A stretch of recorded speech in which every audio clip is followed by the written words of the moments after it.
Você está na Virtual. Muito mais que conexão. Uma questão de estilo.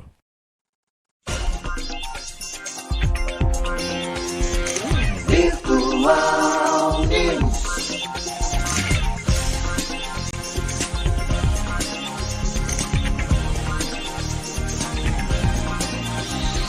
Virtual Notícias. Traz a informação.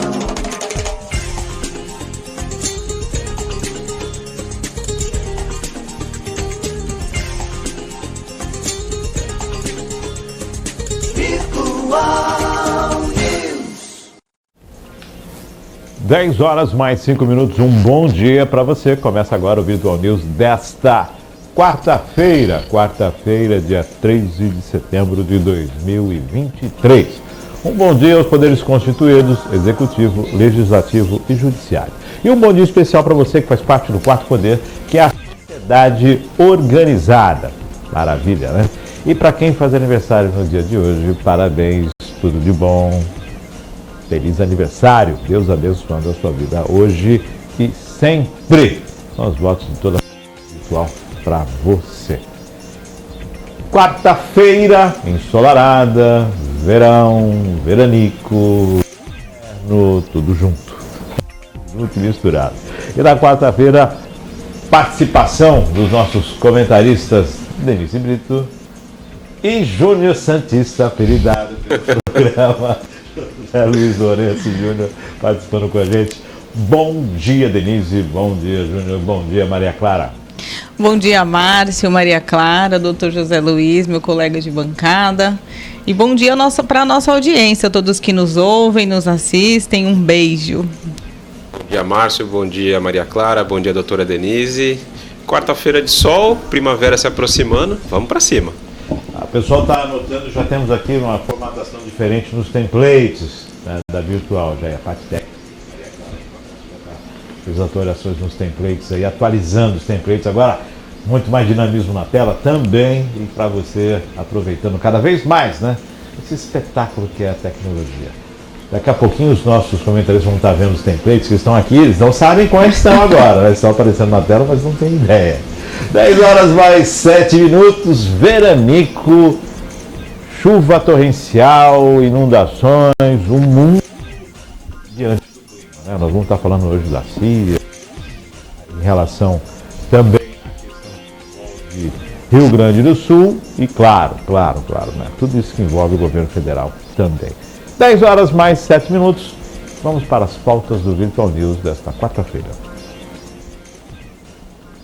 Principais notícias desse dia 13 de setembro de 2023. Número de mortos por tempestade na Líbia deve aumentar à medida que o mar leva os corpos para a costa. TSE rejeita a cassação do mandato do governador de Santa Catarina. Governo antecipará 10 milhões para compensar a perda do ICMS. Rosa Weber libera descriminalização do aborto para julgamento. Procuradores recorrem da decisão que anulou a leniência da Odebrecht. Caixa poderá pagar multa bilionária por vazamento de dados de beneficiários do Auxílio Brasil. Santos anuncia pacote de investimentos na área de segurança. E São Vicente, Pátria oferece 46 vagas de emprego nesta quarta-feira. Essas são as matérias do Virtual News. Agora vamos para aquelas que dão uma polêmica. Sim. Que ultimamente tem tomado mais tempo do programa do que as pautas. Vamos para as manchetes, que não podemos deixar passar em branco. Para não passar em branco, a Amazônia reúne 22% das mortes de defensores da terra em todo o mundo. Lula anuncia 1 bilhão do BNDES para o Rio Grande do Sul. Governo quer rapidez na licença para perfuração na Foz do Amazonas. Mini-reforma eleitoral cria farra dos panfleteiros e abre brecha para aliviar punições a políticos. Isso é manchete do Estadão. Ao menos 200 réus de 8 de janeiro querem fazer acordo com a PGR para evitar prisão. Manchete do UOL Notícias. Bolsonaro fala sobre delação de Cid e diz que ele é um bom garoto. É a manchete do Globo. Governo de São Paulo prorroga até dia 21 de setembro prazo para as matrículas na rede estadual. Veja quem são os primeiros réus no julgamento de 8 de janeiro, que começa nesta quarta-feira. Manchete do G1. Lista tríplice ou decisão presidencial. Qual será o futuro da PGR? Isso é manchete da Isto É. E a STF começa a julgar os primeiros réus pelos atos de 8 de janeiro, nesta quarta-feira. Manchete do R7. Nenhuma delas, todas elas, alguma delas, fiquem à vontade para a gente estar comentando a respeito. Eu vou comentar aqui sobre a reforma, a mini-reforma eleitoral. Eles estão chamando de mini-reforma, mas na verdade é uma reformona, né? Estava lendo ontem sobre isso e assistindo matérias a respeito dessa mini-reforma. E tem uns absurdos, assim, porque essa reforma ela vem só para beneficiar os candidatos. Essa que é a verdade, os políticos, né? Não vem para reformar nada em prol do povo e em prol de nós, eleitores. E contém absurdos, assim, por exemplo, se essa reforma passar, né? Uma coisa que precisa ficar clara aqui é o seguinte: qualquer mudança no Código Eleitoral precisa ser feita 1 ano antes da eleição. Então, a assinatura dessa reforma precisa necessariamente ser assinada pelo presidente Lula até o final de setembro. Então, veja, vai acontecer a mesma coisa que aconteceu com a reforma tributária, que foi feita a toque de caixa.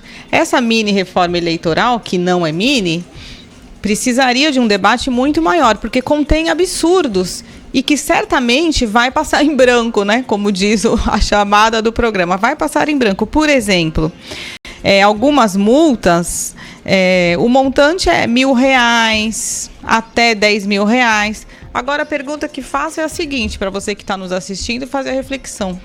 Entre uma multa por descumprimento de alguma dessas medidas que vão acabar sendo colocadas, né?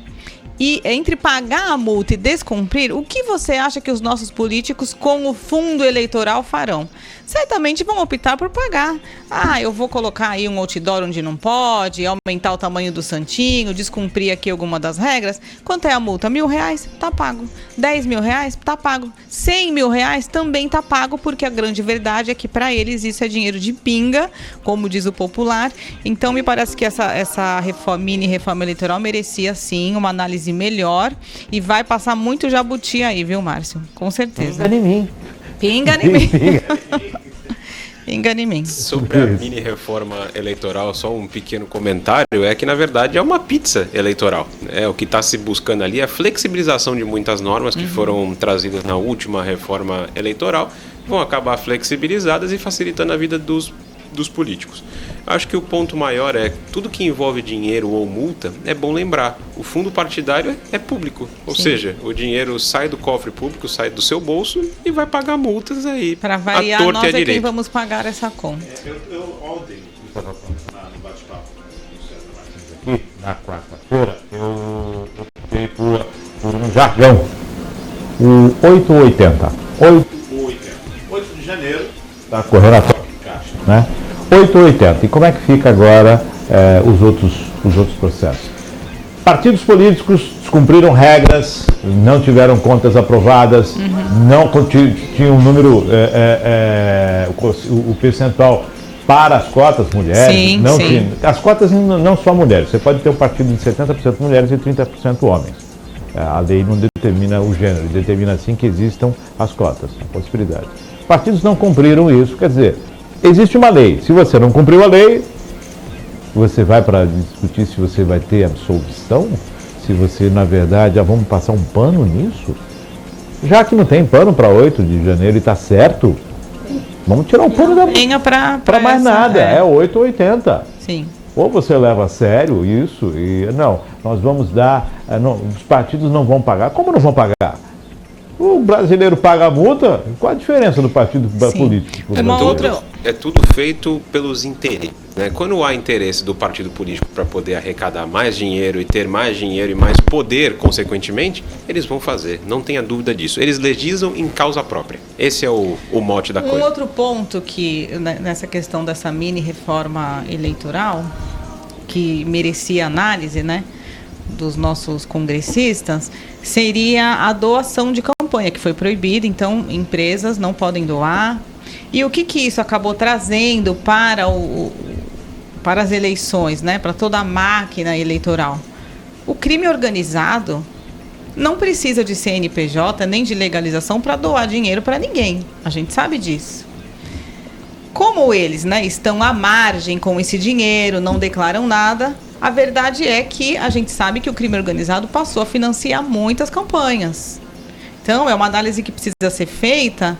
Se não puniu quem gostaria realmente de doar de maneira correta, acertada, com tudo declarado, né, as empresas que gostariam de fazer isso, puniu essas pessoas, dando margem para que o crime organizado viesse a fomentar eleições, lançar candidatos e tudo mais que a gente sabe que acontece. Bom, tá aí. Outro item que chama a atenção é a questão do governo federal de estar disponibilizando 1 bilhão, né, através do BNDES para o Rio Grande do Sul, através do BNDES, mais 1 bilhão. Foram 741 milhões para o Estado, né, nós já chegamos a mais de 50 mortes, né, infelizmente, no Estado do Rio Grande do Sul. Milhares de pessoas aí estão desabrigadas, uma destruição devido a essa questão climática. E o governo lançou 741 milhões, quando o Alckmin esteve lá, e Lula já falou que o BNDES vai mandar mais 1 bilhão de reais. Muito bom. 1 bilhão de reais. O que é 1 bilhão de reais? Algumas cidades têm isso como 50% do seu orçamento. O que é 1 bilhão de reais? 1 bilhão, 800 milhões a menos do que foi dado às montadoras na questão do desconto para a compra do carro zero. O que significa 1 bilhão de reais? O jato, o avião presidencial, 80 bilhões de dólares. 80 bilhões de dólares. O que significa 1 bilhão de reais para um país que tem mais de 3 trilhões de orçamento? Significa muito pouco. Será que nós estamos realmente falando em ajudar um Estado com 1 bilhão? 1 bilhão, as cidades aqui da região da metropolitana da Baixada tem isso como metade do orçamento, 50% do orçamento. Cidades têm 2 bilhões. Significa muito pouco esse governo, especialmente o presidente Lula, que é o representante desse governo, né? Não que a gente quer falar, mas temos que falar. Ele é o chefe do executivo, fala por nós, né? É o representante do governo. Foi a mesma coisa que aconteceu quando houve a tragédia aqui no Litoral Norte, que o presidente não foi visitar ninguém, não apareceu, liberou lá uma verba que não sabemos se chegou ao Litoral Norte, espero que tenha chegado. E infelizmente, a gente fala infelizmente, a conduta se repetiu. Em que pese toda a tragédia que aconteceu no Rio Grande do Sul, a verdade é que o presidente Lula e sua esposa, não é? Viajaram para a Índia. A primeira-dama Janja protagonizou esse episódio lamentável, descendo do avião rindo, depois até apagou o tweet, mas publicou um tweet rindo, falando que estava com vontade de dançar, que já ia começar a dançar.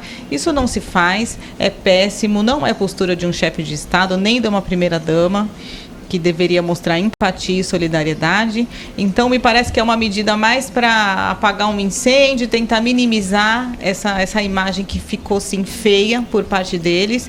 E muito bem dito, Márcio, 1 bilhão não é nada frente a tantos gastos que esse governo tem e perto dos custos das viagens que o presidente fez até agora, me parece bem pouco. E em relação especialmente ao tamanho do avião, que parece que ele quer um novo avião, né, que esse não está comportando, enfim. Gente, vamos olhar a coisa como ela acontece. O Lula não está nem aí para o que está acontecendo no Brasil.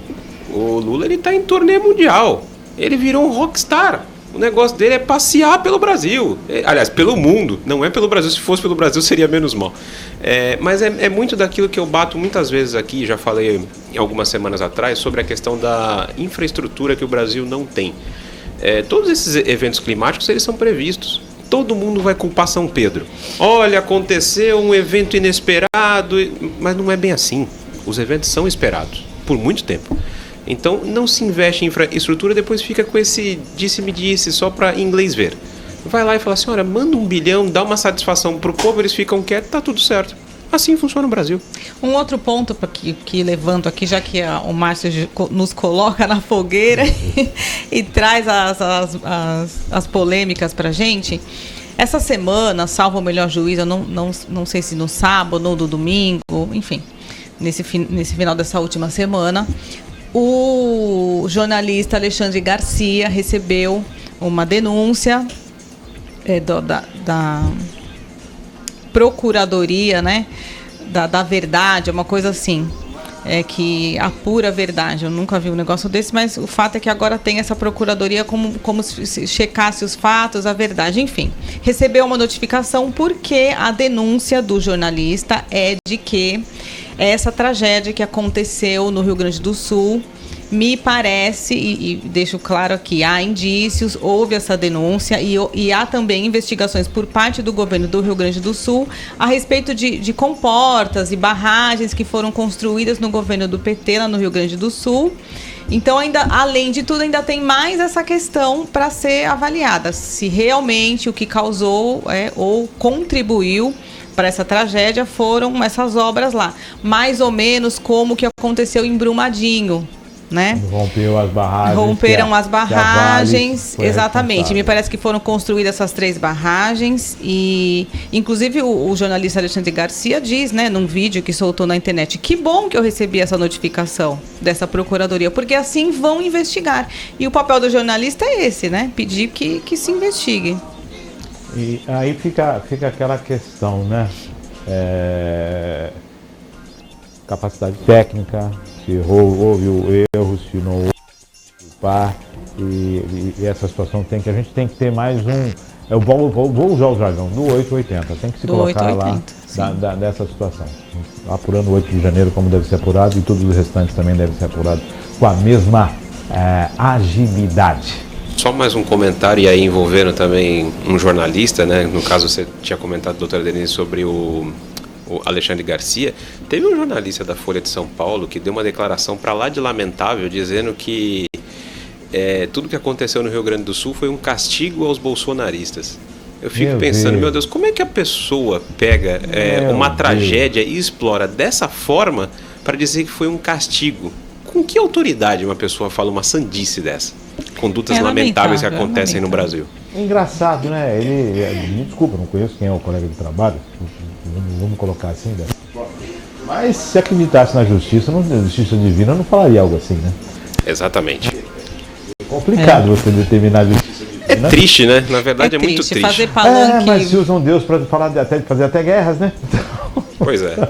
Bom, ainda nessa questão do governo federal, o presidente Lula havia dito que Putin viria no Brasil, não seria preso. Depois voltou atrás, dizendo que isso caberia à justiça.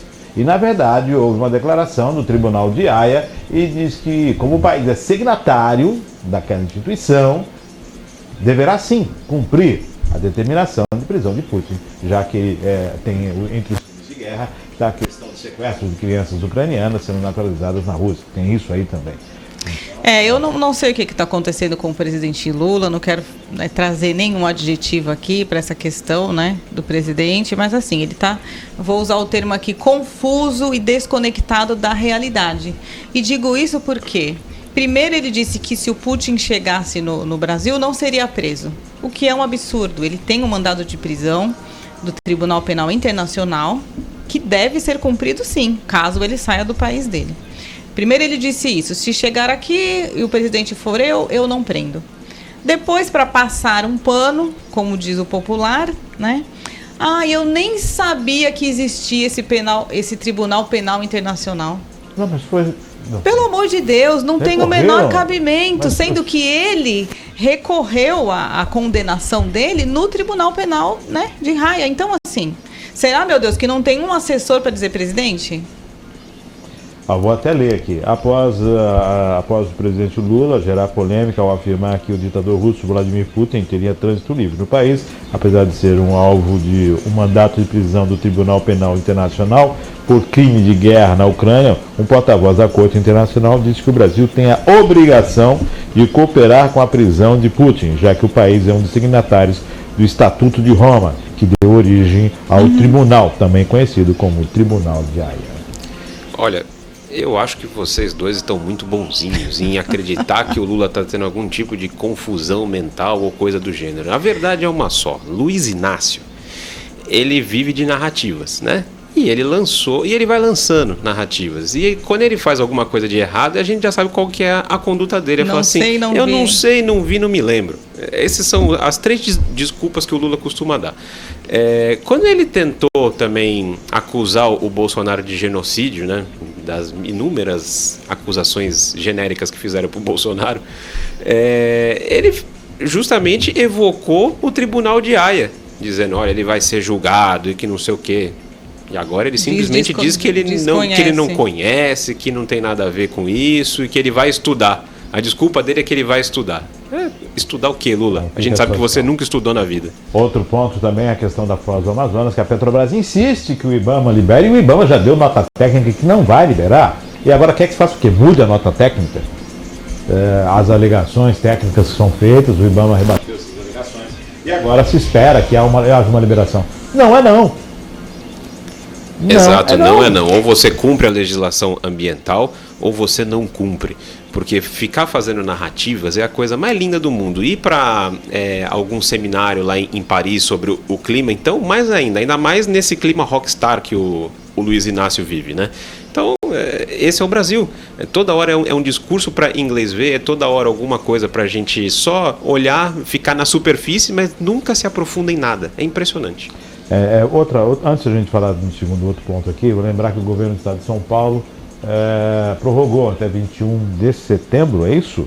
21 de setembro, as matrículas nas escolas do estado. A gente sabe que tem que ser antecipado, mas, poxa, se já está vendo essa dificuldade, e ao invés de você ficar sempre fazendo uma prorrogação, antecipa um pouco mais, né? Sim. Antecipa mais, começa a fazer um trabalho um pouco mais. Começa tem que ficar, antes. Vamos prorrogar. Não, antecipa. Se já está começando em setembro, você está prorrogando, comece em agosto, comece em julho. Começa a fazer um trabalho semestral também não dá para ficar... Então vamos aí dar um prazo maior. Mas tem a impressão que já esse prazo do governo já começa antecipado, porque se eu não estiver enganada, né, tem um tempo já que eu não faço matrícula em escolas, se eu não estiver enganada, a matrícula nos colégios particulares vai até o final de outubro. Então me parece que o governo está adiantado, sim. Porque, na verdade, tudo isso faz parte do planejamento do ano escolar de 2024. 2024, então, exato. Quando o governo fica estendendo muito, demorando para fechar esse ciclo, sim, ele prejudica. Acaba prejudicando, é verdade. Então, antecipa o ano letivo isso aí, de 2024. Porque o pessoal das escolas particulares fica aguardando quem não vai para as escolas públicas que tem um prazo de se inscrever nas particulares. Né? Mas todo ano a gente fala, vai estender o prazo, então antecipa e vê aí, igual imposto de renda.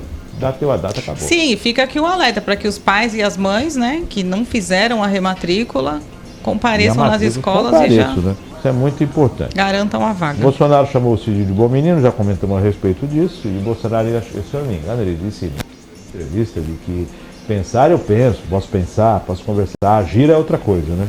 Pensar e agir pensamento sem ação não quer dizer nada, né? Mas nessa questão do Mauro Cid, a ver o que foi essa combinação, né? Porque se falou muito na sexta-feira, no final de semana, Mauro Cid fechou delação, Bolsonaro preso na segunda e tudo mais. Para quem nos ouve, eu trago aqui uma informação como advogada.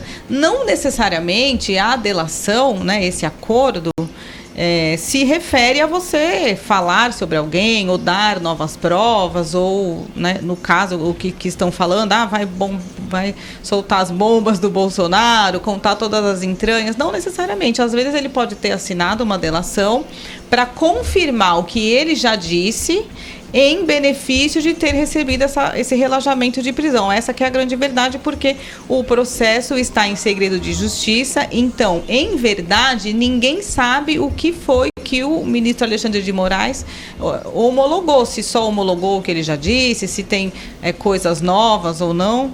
A verdade é que essa informação ainda não saiu. Lembrando que a gente está falando dessa questão que envolve o golpe, todas essas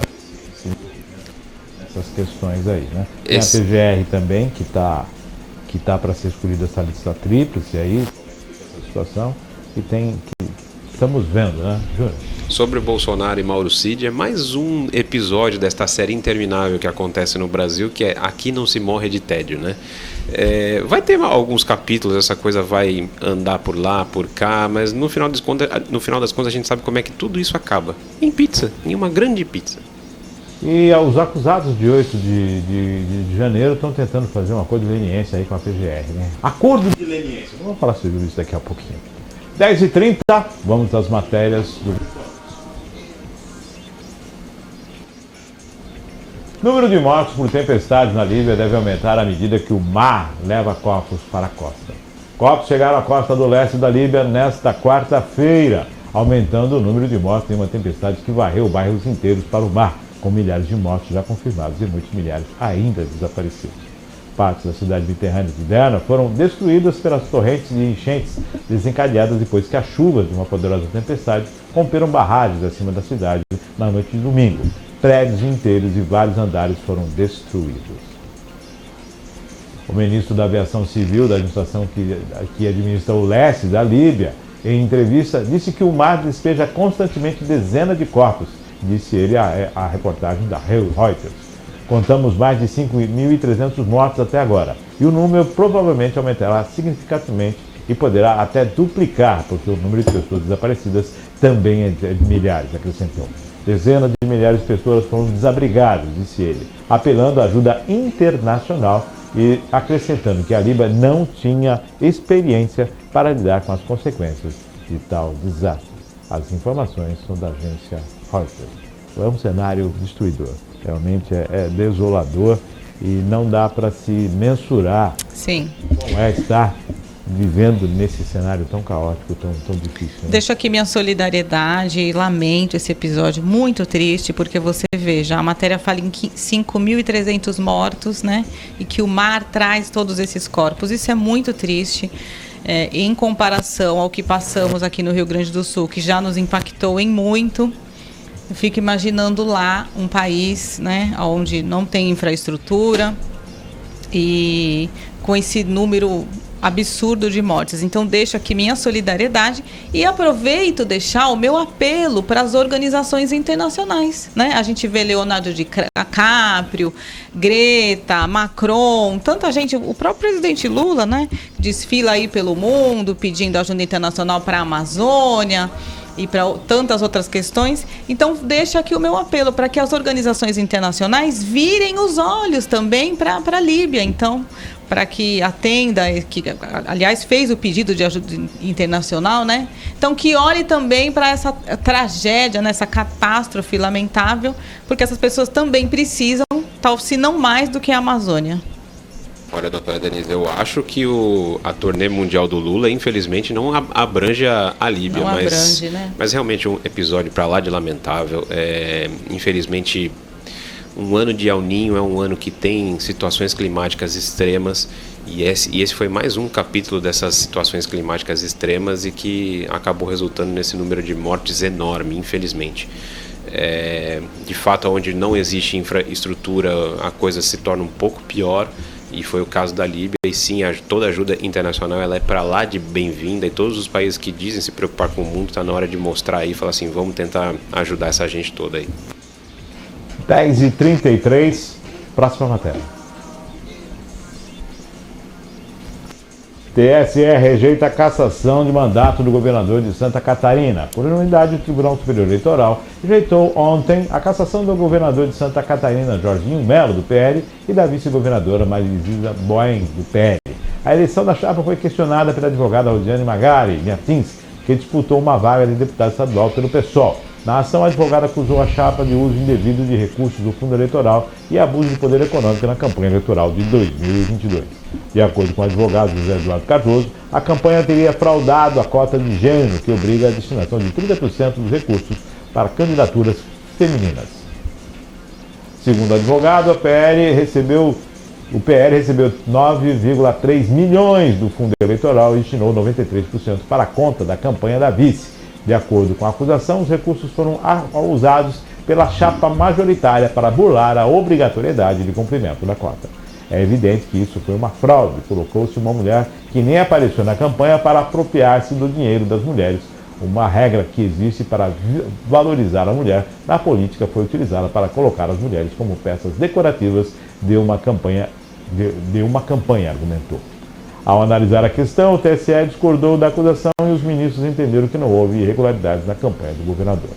Para o relator, ministro Floriano de Azevedo Marques, não há impedimento legal para os partidos realizarem transferências de recursos para chapas compostas por vices que são mulheres. Não há prova robusta de desproporcionalidade entre os recursos auferidos pela chapa vencedora do pleito ao governo de Santa Catarina e as demais que não obtiveram êxito, afirmou. Durante o julgamento, o advogado Rodrigo Fernandes, representante do governador Jorginho Melo, disse que antes de chegar ao TSE, o pedido de cassação foi rejeitado pelo Tribunal Regional Eleitoral, TRE de Santa Catarina. Todos os gastos do PL foram aprovados pelo TRE sem ressalvas. O tribunal, que é conhecido pelo seu rigor em relação à prestação de conta, completou. As informações são da Agência Brasil. Uma mulher vice, uma candidata a deputada e as acusações. A mulher ocupando seu espaço? Nessa mini reforma eleitoral, e falo aqui como mulher... Você gostou do trocadilho aqui. Essa mini reforma eleitoral poderia aproveitar para rever tantas regras, e principalmente em relação às mulheres, porque tem essa cota, né, de 30% que as mulheres têm que cumprir.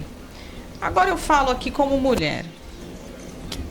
As mulheres não sentem vontade, não sentem necessidade, não se sentem representadas pela maioria dos partidos, e com tanta atribuição que a mulher tem.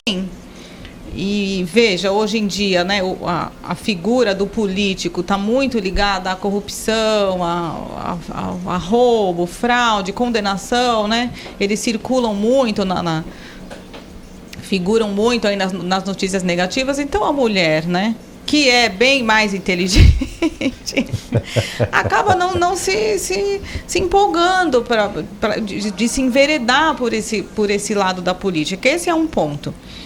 E a gente sabe que, nesse caso do governador Jorginho, ele foi inocentado, né? Me parece que a PGE, o TRE, antes do TSE, não viu prova robusta, então inocentou, arquivou. Por isso que o TSE, na verdade, acabou só endossando, né, e convalidando o julgamento do TRE. Mas a gente sabe, sim, que essas candidaturas de laranja, como dizem, existem. Então, coloca uma mulher na legenda lá, essa mulher não aparece, dá o nome. A gente sabe que existe isso. A mulher só dá o nome para cumprir ali a cota, mas não aparece no programa eleitoral, não recebe verba, não recebe apoio, não recebe nada. E só para cumprir uma proforma ali, né? Uma exigência da Justiça Eleitoral. Isso existe e fica aqui, então, um ponto que essa mini reforma eleitoral, que se fosse feita com mais tempo, poderia observar em prol das mulheres. Eu tenho 2 pontos sobre esse caso aí. O primeiro ponto diz respeito sobre quem impetrou essa ação, que no caso foi o PSOL. Eu confesso que eu gostaria de ver as contas do PSOL para ter uma ideia de quanto que eles gastam com honorários advocatícios, que não deve ser pouco. Especialmente porque, doutor, o Cardoso, né, o José Cardoso, para quem nos assiste, nos lembrar de quem foi o advogado que participou nessa ação, foi o advogado que defendeu a ex-presidente Dilma durante o processo do impeachment. Então, veja, os honorários não foram baratos, certamente. Então, veja só, o PSOL, ele é recordista, diria que mundial até, de impetrar ações no âmbito político. Se você olhar todas as polêmicas que existem no Supremo Tribunal Federal, foram impetradas justamente por quem? Pelo PSOL. E não só esse ponto, mas o segundo ponto que eu gostaria de destacar sobre esse assunto é o seguinte: o PSOL, ele também gosta de entrar com essas ações, ele fala sobre defender mulher, essa coisa toda, mas quando tem uma mulher de vice que não é do cercadinho ideológico deles, eles tendem a atacar sempre, né? Uhum. Isso a gente pode ver na Câmara, pode ver no Senado, em qualquer lugar que o PSOL esteja, ele faz isso. Então é uma conduta. O PSOL, todo mundo sabe, ele é um partido de extrema esquerda, é linha auxiliar do PT, e para tudo ele judicializa. Então eu acho que tem que começar a se rever esse acesso dos partidos políticos ao judiciário também, para que não haja excesso, porque toda hora o mesmo partido batendo em diversos pontos, a saber. Tá aí. Então, a situação É isso. Jorginho continua governador e tem a vice-governadora. 10h40 e a vida que segue. Vamos à próxima matéria. Governo antecipará 10 bilhões para compensar a perda de ICMS. O ministro das Relações Institucionais, Alexandre Padilha, informou que o governo federal irá antecipar 10 bilhões a estados e municípios para compensar a perda do Imposto sobre Circulação de Mercadorias e Serviços, o ICMS. O valor está previsto para ser repassado em 2024, mas será pago ainda este ano. De acordo com o ministro, o presidente Luiz Inácio Lula da Silva autorizou a incluir a antecipação no projeto de lei complementar, a PLP 136 de 23, que trata das perdas do ICMS e está em tramitação na Câmara dos Deputados. Outra medida acertada com o presidente Lula é a inclusão de um novo projeto de uma compensação dos municípios pela queda de julho a setembro nos repasses do Fundo de Participação dos Municípios. Desta forma, as prefeituras irão receber um adicional de 2,3 bilhões. A expectativa do governo, conforme Padilha, é que a PLP 136 de 2023 seja aprovada nesta quarta-feira, dia 13, na Câmara dos Deputados e em seguida no Senado. Assim que aprovado, o governo iniciará os repasses aos estados, municípios e do Distrito Federal. A compensação das perdas com o ICMS, imposto administrado pelos estados, ocorre por causa das leis complementares adotadas no ano passado na gestão de Jair Bolsonaro, que limitaram as alíquotas sobre combustíveis, gás natural, energia, telecomunicações e transporte coletivo, impactando na arrecadação dos entes federativos. O projeto de lei complementar 136 de 2023, enviado pelo Executivo, prevê compensação no total de 27 bilhões em razão das mudanças nas alíquotas, que será paga até 2026. O montante foi negociado entre o Ministério da Fazenda e os governadores estaduais e homologado pelo Supremo Tribunal Federal em junho. Agência Brasil. Bom, 10 bilhões. Vou voltar aqui e falar o que significam 10 bilhões para mais de 5 mil municípios. O FPM, o ICMS, tudo isso. Bom, vai chegar o dinheiro assim que foi aprovado, então eu tô contando ainda com o ovo que ainda está sendo produzido. Está lá na Câmara ainda. Vai ser aprovado? Vai. Mas tá aí. Estou falando já, estou lá dizendo, vai ter dinheiro para distribuição, 10 bilhões. Será que isso realmente chega na ponta de uma forma exímia e que os municípios vão executar? O governo federal está mandando, ok, vai mandar, não está mandando não, vai mandar. E fiscalizar lá na ponta. Porque houve essa redução do ICMS, essa questão das alíquotas, já está se desonerando o combustível novamente, tem um aumento de combustível. Nós estamos falando da taxa Selic, que o pessoal está pensando, será que o governo vai ter que aumentar a taxa até o final do ano? Será que vai realmente conseguir abaixar? Tem essa questão da aprovação dos vetos do presidente no arcabouço, que volta a discussão agora, a Câmara, pelo jeito, vai derrubar os vetos. Isso vai estar acima de moeda de troca, alguns ministérios já foram negociados, turismo, esporte e por aí vai. Tudo isso agora, essa questão do repasse do ICMS, que está linkado com o ano passado, que agora são 10 bilhões diante de um orçamento de trilhões. 10 milhões não é nada para quem não, usou. 10 bi, Denise. 10 bi. Bi? Que também... Aumentou um pouquinho. 10 bi. Vou fazer um comentário bem rápido aqui, porque como muito bem dito pelo Márcio, é uma expectativa de que esse dinheiro seja repassado. Como esse governo vive de expectativa, aliás, ele foi eleito em cima de expectativas, porque não tinha um projeto para o Brasil, não tinha um programa de governo certo, e estamos aqui meio que à deriva, né? Não preciso elucidar melhor, porque todo mundo sabe disso. Estamos há 7 meses na expectativa. Então, vamos aguardar. Dito isso, não vou me atrever a fazer maiores comentários ao lado de um especialista também em direito tributário, então o Dr. José Luiz vai completar para a gente essa questão. Santista. Embora que o salseiro tributário, como eu costumo dizer aqui no Brasil, ele seja completamente deslocado, mas o ponto aí sobre o ICMS, eu acho que ele nem é uma questão tão tributária, mas ela sim é uma questão política, né, para variar. O que aconteceu? Os municípios estão todos com os pires na mão, né? E Na semana passada se viu aí aquela questão de greve dos Uma municípios, semigreve, essa né? coisa toda, tudo que pode acontecer envolvendo isso. O que o governo fez? Vamos apagar este incêndio e jogar ali um pouquinho de pó químico em cima. Adoçaram Vamos os adoçar, prefeitos. solta um dinheirinho, que 10 bilhões, como bem citou o Márcio, para 5 mil municípios não é exatamente muita coisa. É lógico que para aquele município pequenininho do interior, mais afastado, ele vai ser muito dinheiro. Agora, para a nossa região metropolitana aqui, o que vai significar? Não muita coisa, infelizmente, né?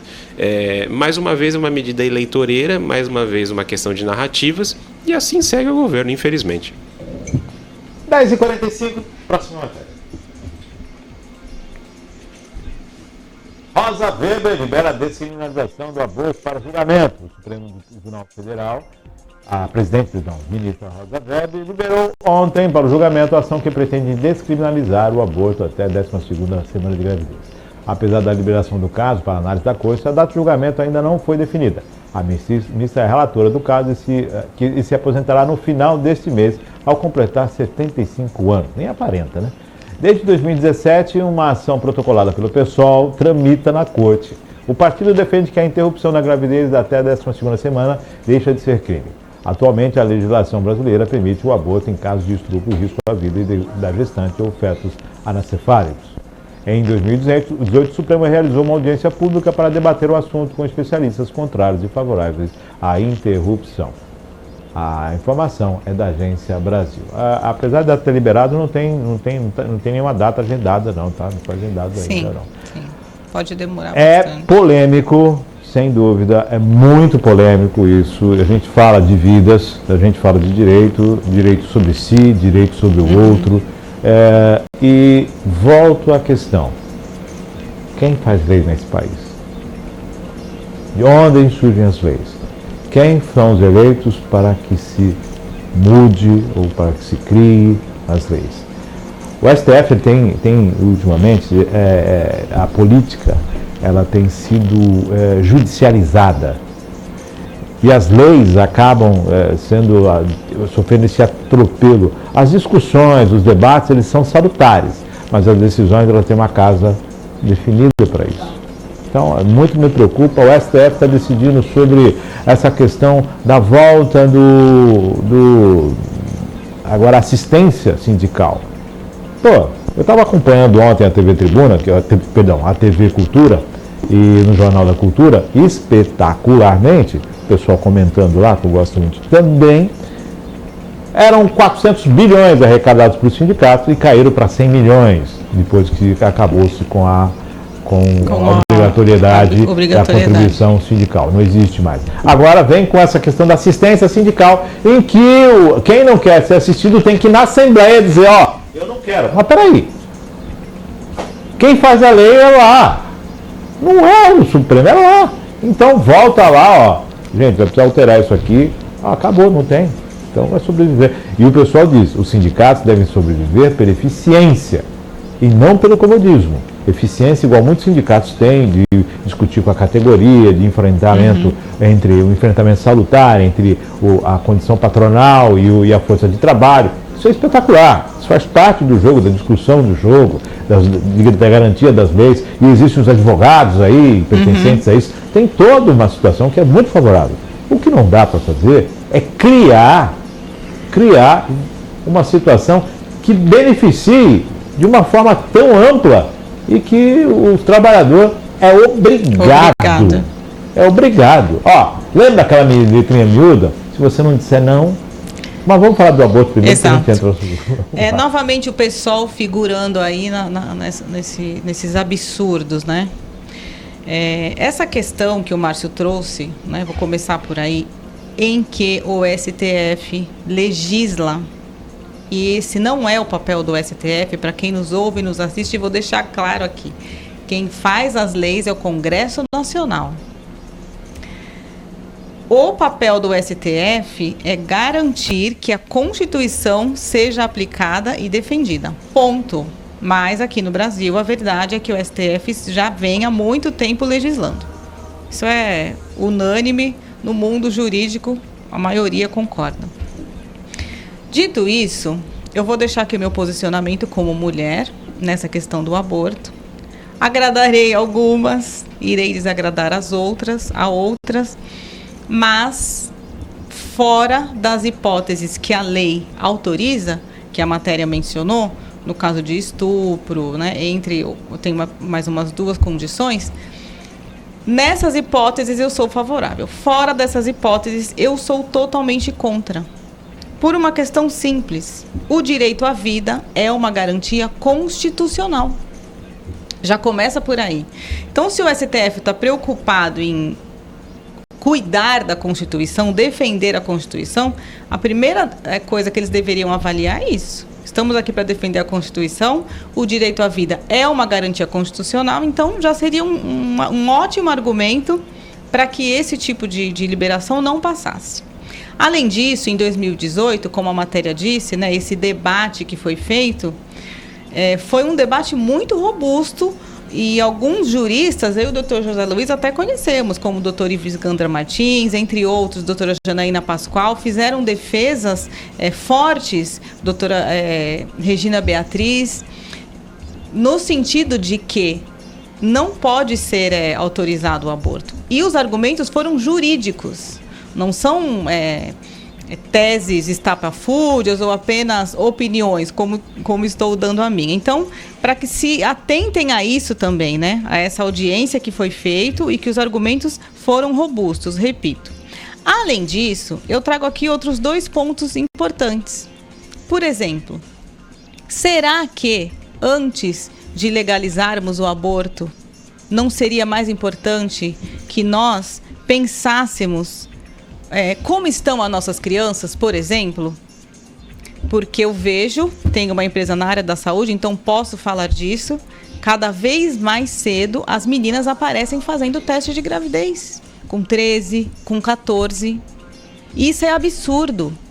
Então, será que se tomássemos conta das crianças, parássemos de sexualizar as crianças tão cedo, será que isso não é mais importante do que liberarmos o aborto, que a meu sentir é um apagar de incêndio? Ou, outro ponto que trago, será que se cuidássemos da saúde da mulher, como falamos aqui várias vezes, né? A mulher não tem acesso a uma mamografia, a mulher não tem acesso a um exame de prevenção do colo do útero. Então, será que não seria melhor cuidarmos da saúde da mulher? Ou quando chegar à adolescência, que fosse feito um trabalho de prevenção com essas adolescentes? E um último ponto para fechar, para a reflexão de todos.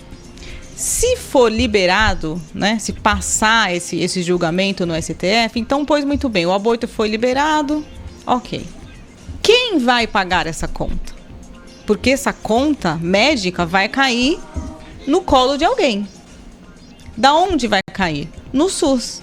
Agora, se o SUS não consegue prover uma mamografia para uma mulher, que muitas vezes termina morrendo por um câncer que poderia ser visto no exame de rotina, o SUS vai pagar a conta do aborto também? Através de nós, né? O pagador de imposto vai pagar. Mas, assim, o ponto principal seria esse. Será que o SUS tem condições de absorver esse procedimento?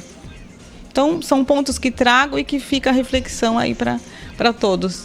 Olha, o aborto é um assunto que realmente me tira do sério. Eu sou totalmente contra o aborto e acho lamentável que o STF queira se manifestar sobre isso. Mais uma vez, é aquilo que eu falei alguns minutos atrás. De novo, o PSOL. De novo, o PSOL que vai lá, entra com uma ação, resolve tentar fazer as coisas no meio da canetada, porque eles sabem que se for tentar passar pelo Congresso Nacional, isso não será aprovado nunca. O fato é o seguinte, o aborto é algo para lá de lamentável, é uma vida que se vai. Aquele argumento, muitas vezes tolo, mas é um direito da mulher. A vida que pode estar lá para nascer, em 50% pode ser de uma outra mulher. Ou seja, nós estamos falando de um assassinato intrauterino de uma outra mulher, de um outro homem, ou enfim, seja qual for o gênero, nós estamos tratando de uma vida que está sendo retirada. Então a coisa não é simples, não é um debate simplista e não é um debate para acontecer na corte. Exato. A corte não foi eleita, ninguém elegeu nenhum desses 11 ministros.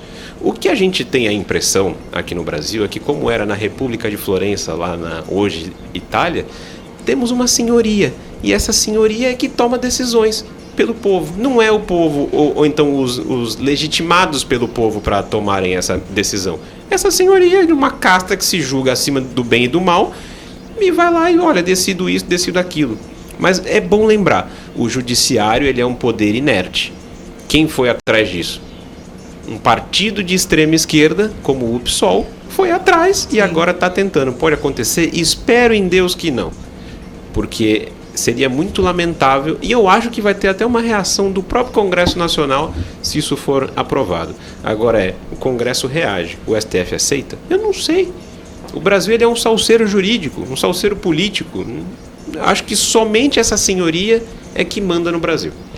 Quando se fala nessa questão do aborto, eu tenho meu posicionamento quanto a isso, mas a gente sabe, eu respeitei muito o que a Denise falou, que ela falou como mulher, né, e a voz da mulher, eu não vou de forma alguma suplantar esse discurso, muito pelo contrário, a opinião dela nesse momento aqui, principalmente em todos, mas nesse momento ela tem que ser, né, a prioridade e aquela que eu chamo a atenção para uma outra situação quando nós falamos do aborto, que acontece em clínicas particulares, em açougues, como se dizem, e que isso é colocado, olha, temos que liberar o aborto, porque as clínicas vão diminuir.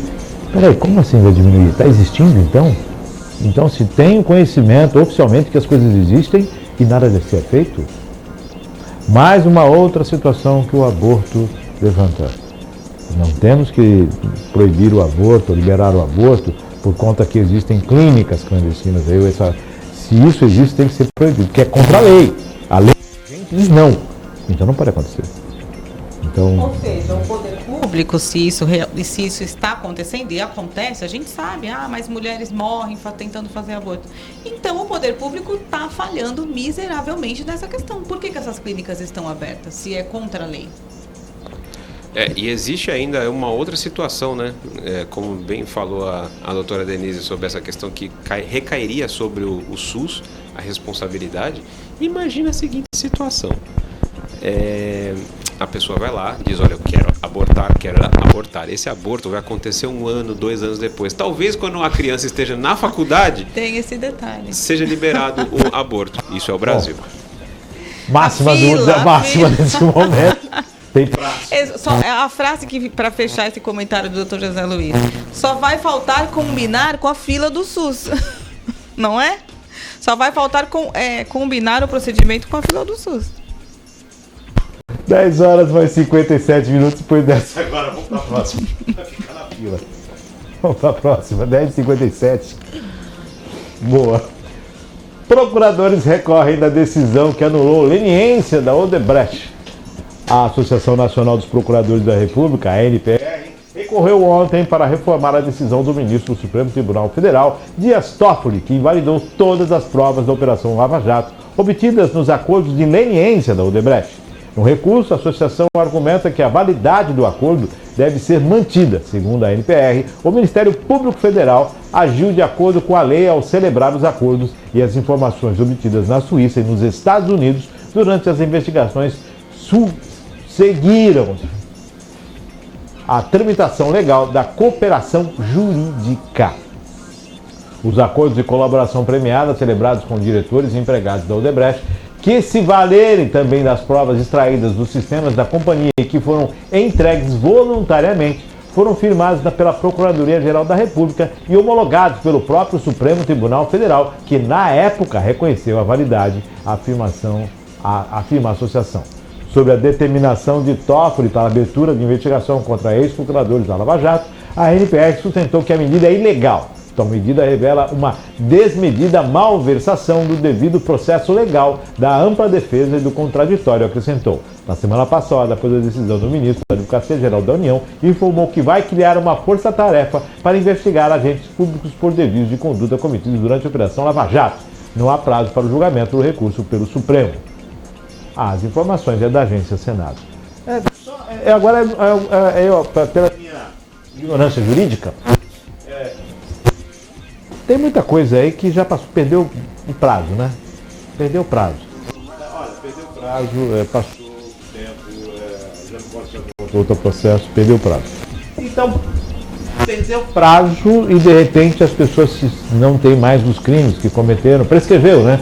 Mas não prescreve para essa situação também, não? Quer dizer que, prescreveu para culpar, agora para condenar. Agora, eu posso verificar os atos cometidos e não prescreveu, então? É isso. É tão absurdo que nós estamos... Claro, deu para entender? Sim. É tão absurdo isso que nós estamos vivendo. É uma bagunça jurídica, uma miscelânea, e nós, como advogados, não sabemos para que lado olhamos, para onde vamos. É uma insegurança jurídica enorme que se vê nesse país. E é tão absurdo isso que vou dizer, que o que pode acontecer caso os procuradores não consigam reverter essa situação, né, essa decisão do ministro Dias Toffoli, e minha torcida é para que eles consigam reverter. Por quê? A Odebrecht poderá, inclusive, caso seja, né, válida essa decisão do ministro Dias Toffoli, a Odebrecht pode, inclusive, processar para que o Estado indenize a Odebrecht. Então, você veja o absurdo que nós estamos. Uma empresa que fez um acordo de leniência, o acordo de leniência é a delação premiada para a pessoa jurídica, fez o acordo de leniência, apresentou todas as provas. Esse acordo que foi feito, homologado na Suíça, que o ministro Dias Toffoli, não tem esse acordo. Me parece que ontem essas provas apareceram no STF, então veja a bagunça que nós estamos vivendo. Agora apareceu, aqui foi encontrado. Mais uma prova da bagunça. Tudo isso foi feito, essas provas foram entregues pela Odebrecht voluntariamente. O acordo de leniência é um acordo feito entre a empresa e a Justiça Brasileira para que entregue as provas. Agora, simplesmente, numa canetada, para devolver um favor e fazer as pazes com o PT, porque é isso que o ministro Dias Toffoli quer, cancelou e anulou todo esse acordo de leniência que foi feito sob pena da Odebrecht, além de poder participar das obras que vem aí, né, do PAC, ainda pedir uma indenização para o Estado e nós termos que pagar. Então, veja a inversão de valores que estamos vivendo. O ano passado nós falamos aqui sobre algumas empresas que não estavam pagando o acordo de leniência, estavam discutindo essa questão. Olha, está difícil para pagar. E estavam pagando. Quer dizer, você vai e você confessa que a leniência é nada mais do que isso, né? É uma confissão. Você confessou ali. Devolveu o dinheiro, apresentou provas. Você devolveu o dinheiro. Vamos fazer um acordo de leniência aqui, você tem que pagar. Agora você não tem provas. E aí você não paga mais o acordo. E aí você tem direito eu fui condenado justamente, vou restituir. E aí vira todo esse salseiro jurídico. E, olha, as provas não valem, o acordo não vale, tudo prescreveu, mas agora os procuradores, os promotores vão responder a respeito disso. Quer dizer, o prazo para cá corre, para lá não, entendeu? É diferente. O rio não vai... O mar está subindo para a serra agora, é diferente. Olha, cerca de um século atrás, o general francês Charles de Gaulle, falando sobre o Brasil, falou assim: eles não são sérios. É algo muito próximo disso, não sei a fala ipsis literis do que ele falou. Mas a grande verdade é a seguinte: vejam no cenário internacional como é que o Brasil se mostra sobre isso. Não existe seriedade nesse país. Essa que é a grande verdade. Infelizmente, é uma grande verdade. Não existe seriedade nesse país. Simplesmente houve uma condenação, eles confessaram, foram demonstrados documentos, foi feito de um tudo para depois chegar e falar assim: olha, isso não existiu. Tudo por quê? Por uma manobra política para salvar o Luiz Inácio, né? O Luiz Inácio está salvo. Agora, quem é que não está salvo nessa história? O Brasil. Imagina você, um investidor estrangeiro, pensando... Olha lá a população brasileira, 200 milhões de pessoas, um país do tamanho de um continente, vou investir nele. Ele chega e vê salseiro jurídico. Esta maluquice jurídica, essa coisa completamente fora de senso. Uma hora vale, outra hora não. A pessoa simplesmente foge daqui, ela não quer investir. Tem grandes empresas de telecomunicações, tantas outras empresas aí que queriam investir no Brasil, a hora que se deu conta do salseiro político, do salseiro burocrático, simplesmente foram embora daqui. E justamente por esse tipo de situação que está acontecendo aí da Odebrecht, é um exemplo disso. E não só isso, se a gente for olhar também as ações da Petrobras que figuram lá nos Estados Unidos, vão ser o nosso próximo problema. Porque foi demonstrado toda uma questão de corrupção para depois dizer, olha, não existiu. Como assim não existiu? E o dinheiro que foi devolvido, a Petrobras, o dinheiro que a multa que ela circulou... está pagando, a indenização para acionistas, ex-presidentes de outros países presos. Exato, e aqui tudo naquela pizza, tudo daquele jeito que a gente sabe como é que o Brasil funciona. Infelizmente, nunca seremos sérios. Essa aqui é a grande verdade. 11 horas mais 4 minutos. Próxima matéria. Caixa poderá pagar multa bilionária por vazamento de dados dos beneficiários do Auxílio Brasil. A Justiça Federal condenou a União Federal e a Caixa Econômica Federal e a Dataprev, a Autoridade Nacional de Proteção de Dados Pessoais, a ANPD, a pagarem uma indenização que pode chegar até 60 bilhões pelo vazamento dos dados de mais de 4 milhões de beneficiários do programa Auxílio Brasil e transferência de renda para famílias em situação de pobreza e extrema pobreza. A sentença despassada no dia 6 pelo juiz Marco Aurélio de Mello Castriani, da Primeira Vara Civil Federal de São Paulo, entendeu que a Caixa e outros entes acusados praticaram violações da Lei Geral de Proteção aos Dados e ao Código de Defesa do Consumidor e ao Marco Civil da Internet. O magistrado estipulou que a Caixa deve pagar 15 mil, por exemplo, para cada beneficiário do programa com dados vazados, o que dá cerca de 60 bilhões. O juiz condenou ainda a União, a Caixa, a Dataprev e a ANP a pagarem outros 40 milhões por dano moral coletivo a ser revertido para o Fundo de Defesa dos Direitos Difusos. A condenação foi imposta a partir da ação civil pública proposta pelo Instituto de Defesa da Proteção dos Dados Pessoais, Compliance e Segurança da Informação, conhecido como sigilo. A Caixa, a ANP e a Dataprev questionaram a legitimidade da organização para propor uma ação, mas o juiz entendeu que o Instituto atendia às finalidades legais de propor esse tipo de ação. A entidade moveu essa ação com base em reportagens publicadas durante a campanha eleitoral do ano passado, em que foram relatadas chantagens aos beneficiários do programa, no sentido de que o benefício seria encerrado se a disputa presidencial fosse vencida pela União, pelo então candidato Luiz Inácio Lula da Silva. A Justiça entendeu que a União, a Caixa e a Dataprev tinham responsabilidade de resguardar os dados das vítimas e evitar o problema. A procurada Caixa informou ao Estadão que ainda não foi intimada da sentença, mas que não identificou nenhum vazamento de dados. A Caixa informa que não foi intimada da sentença, o banco esclarece que não identificou em análise preliminar o vazamento de dados sob sua guarda e reforça que possui infraestrutura adequada à manutenção da integridade da base dos dados e da segurança do sistema de cadastro único, garantindo o cumprimento dos preceitos prescritos na LGPD. A Caixa realiza periodicamente a avaliação de segurança do cadastro único, que visa identificar eventuais vulnerabilidades que possam gerar acesso indevido aos dados, promovendo melhorias constantes nos controles. O banco segue apurando a situação e, tão logo intimado da decisão judicial, avaliará os fatos considerados na sentença e, então, constatando eventual irregularidade, adotará as medidas cabíveis com as devidas responsabilizações, diz a nota da Caixa. As informações são do Estadão e também do Jornal do Brasil. E agora, José? Certamente a Caixa vai recorrer dessa decisão, né? Acredito que haverá recurso, então quem está pensando aí em ainda receber um dinheirinho, é preciso que se aguarde.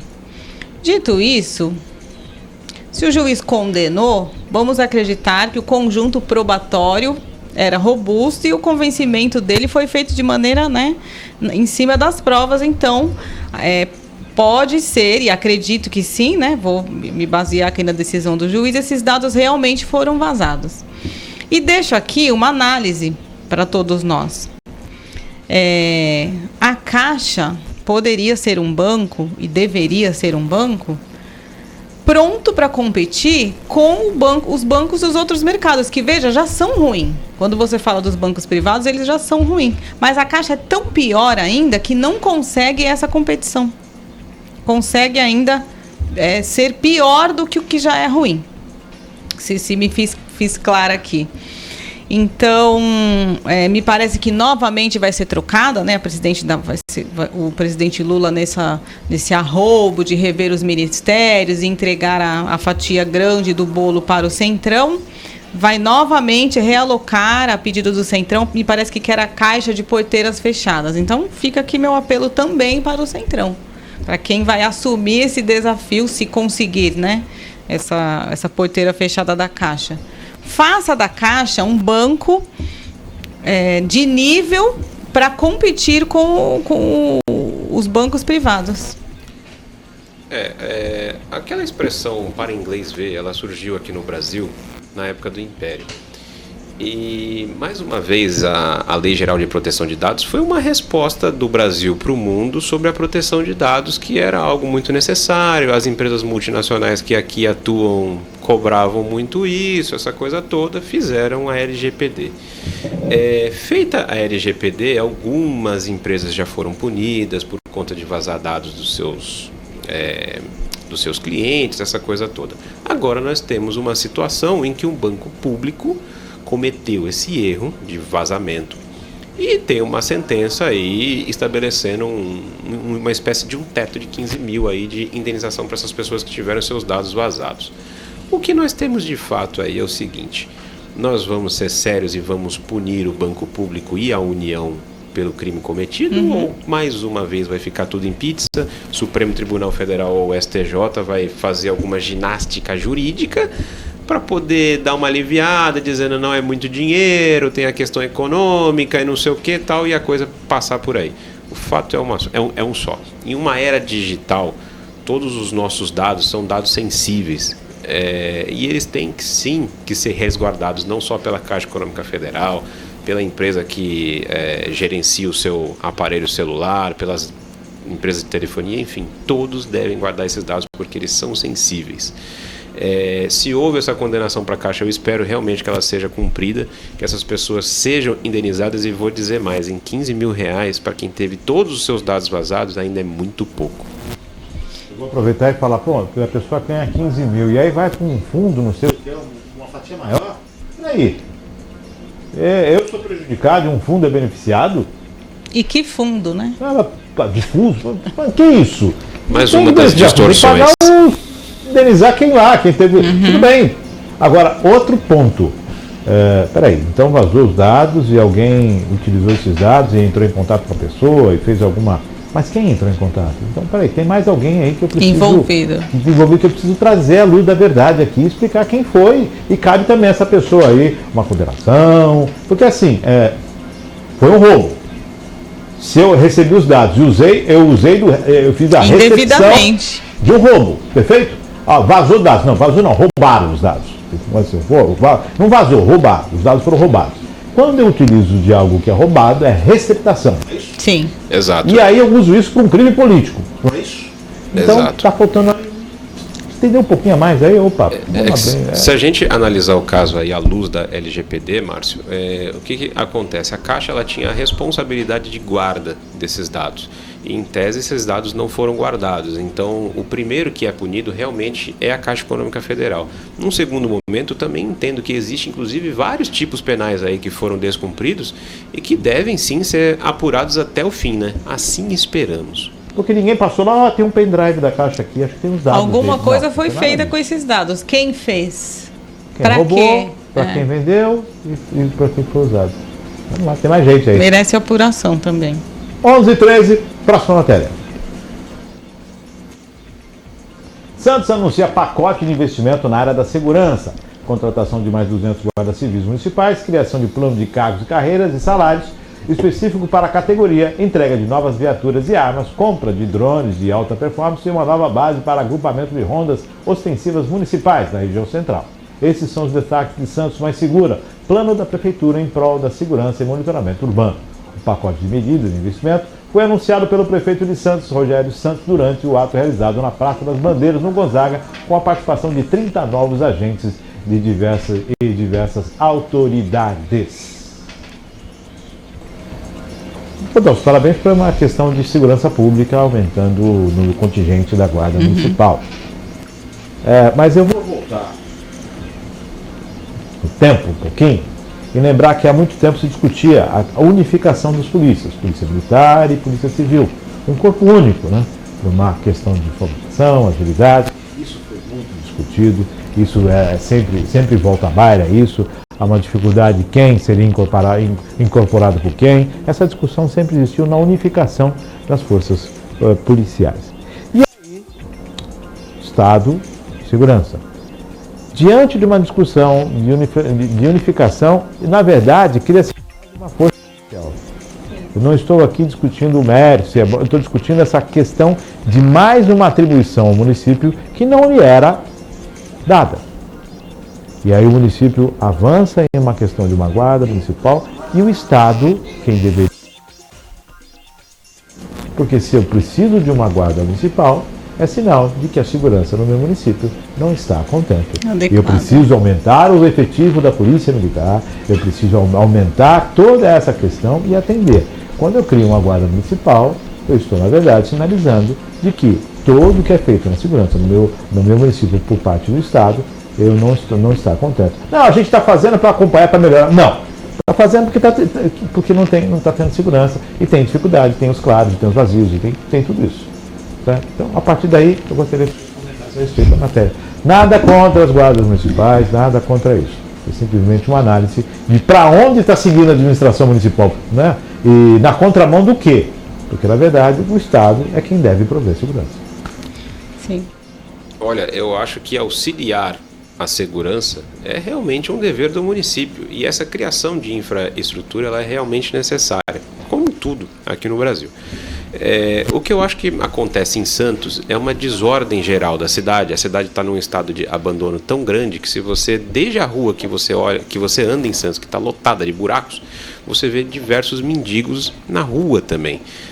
Aliás, alguns pontos da cidade de Santos se parecem muito com um campo de refugiados. Se você olhar quando chega lá aqueles refugiados lá no sul da Europa, Lampedusa, aqueles lados lá, está muito parecido com o Santos. Tamanho o abandono que a cidade vive. Sobre essa questão da segurança pública, de fato, é um dever do Estado e o Estado deveria ser mais incisivo nisso, não é. E aí você começa a ter um desbalanceamento sobre a segurança pública.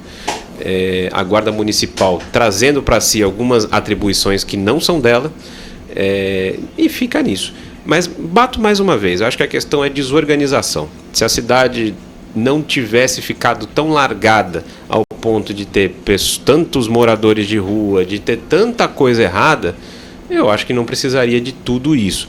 Lógico, é muito necessário, por exemplo, você ter toda uma infraestrutura de câmeras, toda essa questão para poder auxiliar a Polícia Militar, é para lá de justo.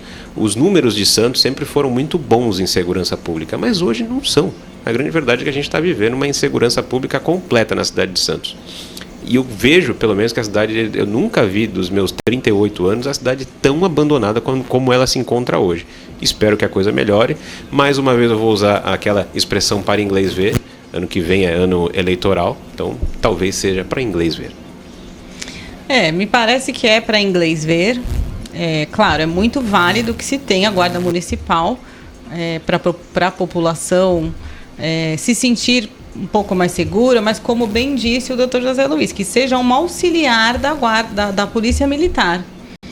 Porque se isso vem para maquiar e nos dar a falsa sensação de segurança, precisa ser avaliado e olhado com calma, porque vimos o episódio lamentável na Baixada Santista e parece que ainda estamos, né?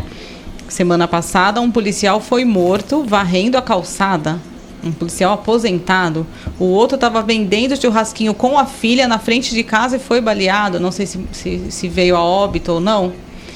Então, me parece que essa medida vem para talvez dar uma maquiada ali e para que a população tenha aquela sensação de segurança que, na verdade, não tem.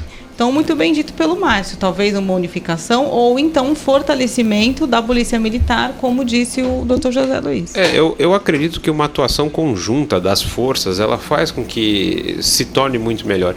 E outra, né, em Santos a gente tem uma outra questão que é o porto, né? O porto ele também tem ele deveria passar por uma vigilância federal, inclusive, porque o tráfico de drogas acaba penetrando por ali.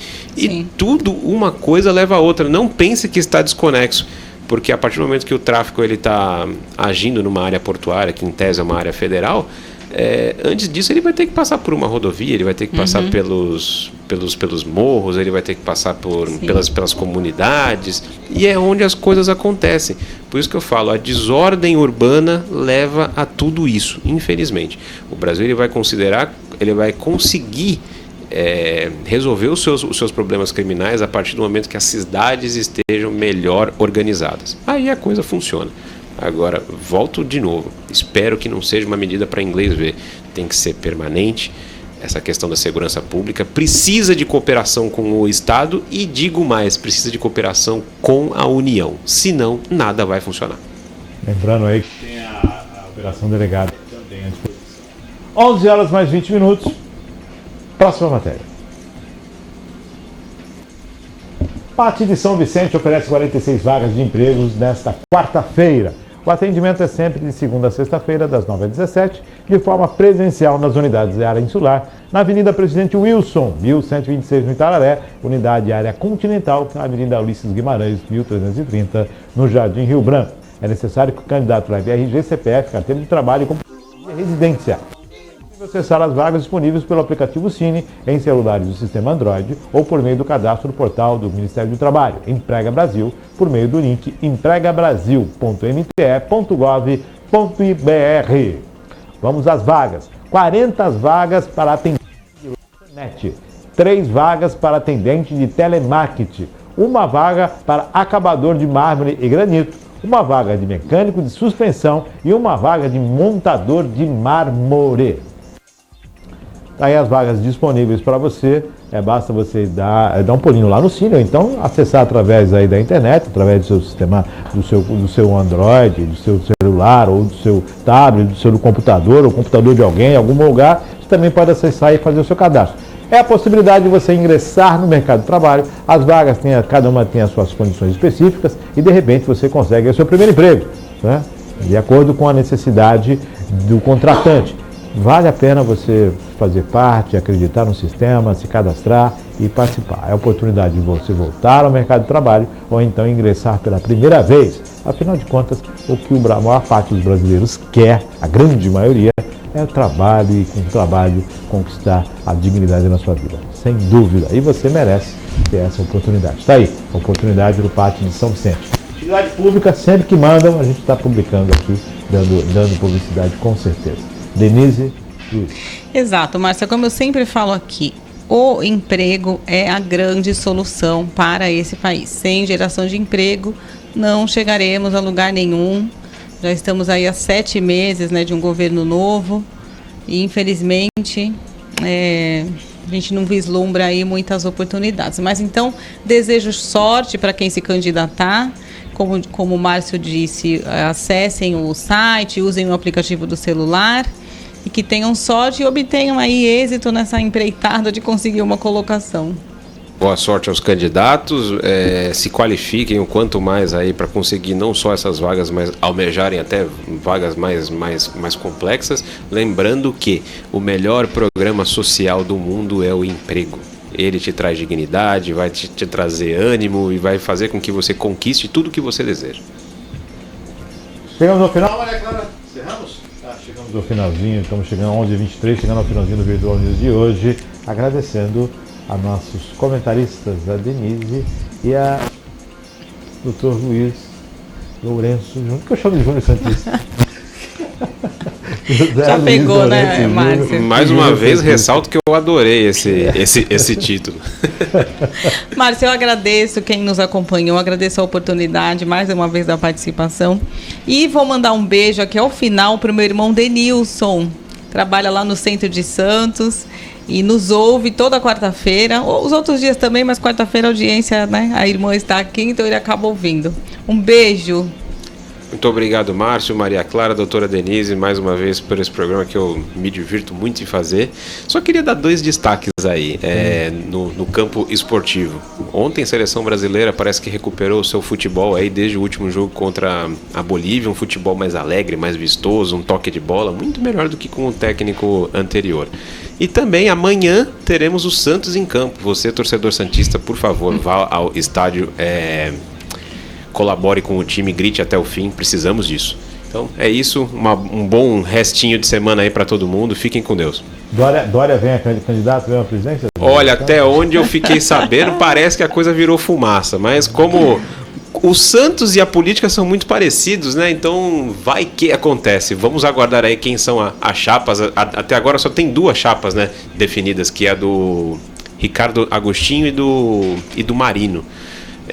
Se especula Marcelo Teixeira, se especula também o João Dória. Vamos ver o que sai disso daí, né? Há uma nuvem que passa. Falar no centro de Santos, sempre que a gente tem a oportunidade de passar no centro de Santos, a gente lembra do apogeu daquela região. Sim. E de que o que aconteceu com o esvaziamento. E a proposta agora de revitalizar o centro, que é necessário, que é uma área histórica, que é uma área que tem uma condição... Uma tradição, não é? Uma tradição. E uma composição que é possível, sim, desenvolver ações ali, que a gente espera que num futuro não tão distante toda aquela região possa ser revitalizada tomara. E ser reconstituída com o pertencimento a lojistas, a profissionais, a moradores, e que realmente possa se tornar uma amplitude a mais na cidade de Santos. Fica aí um alerta para a prefeitura, né, para o prefeito da cidade de Santos, que vê tantas coisas, né, essa medida que comentamos da Guarda Municipal, que deu uma atenção maior ao centro de Santos. É uma região rica culturalmente, a história do Brasil passa pelo centro de Santos, e uma região que está abandonada, infelizmente. Sofreu muito com a pandemia, né, houve um êxodo ali no centro de Santos, muitas pessoas fecharam escritórios. Falo como advogada que manteve um escritório lá e com a pandemia fechei. E outros colegas também, outras empresas que acabaram migrando para outros lugares. Então que seja olhado para o centro de Santos com carinho, porque, como disse, a nossa história passa pelo centro de Santos e merece uma revitalização e um olhar mais, né? Chega no VLT ali, sim. Essa modernização do centro de Santos, ela é necessária sem perder a tradição, né? Se a gente olhar, como bem disse a doutora Denise, que o centro de Santos ele conta boa parte da história do Brasil, e conta mesmo, ele também é uma mini cópia do centro de Lisboa, em Portugal. É um canto muito bonito, bem preservado, né? Quando ele está tudo arrumadinho, é muito legal de você estar ali, é um ambiente gostoso, mas que ficou abandonado. Espero que retorne, porque ver o centro abandonado é realmente muito triste. Quem é que não teve a sua infância passando nas lojas ali? Sim. Americanas, lojas brasileiras. É verdade. Mais brasileiras. 11h27. Agradecendo a Denise. Obrigada, Márcio. Obrigado, Márcio. Agradecendo a Maria Clara, agradecendo a você. Daqui a pouquinho os cortes estão à disposição no nosso site, também nas redes sociais, e a reprise na íntegra para você também. Agradecendo sempre a sua audiência. Fica mais fácil para você digitar. Aproveite aí os reprises nas nossas redes sociais. Fique com Deus e até amanhã com mais um Virtual News, se Deus quiser.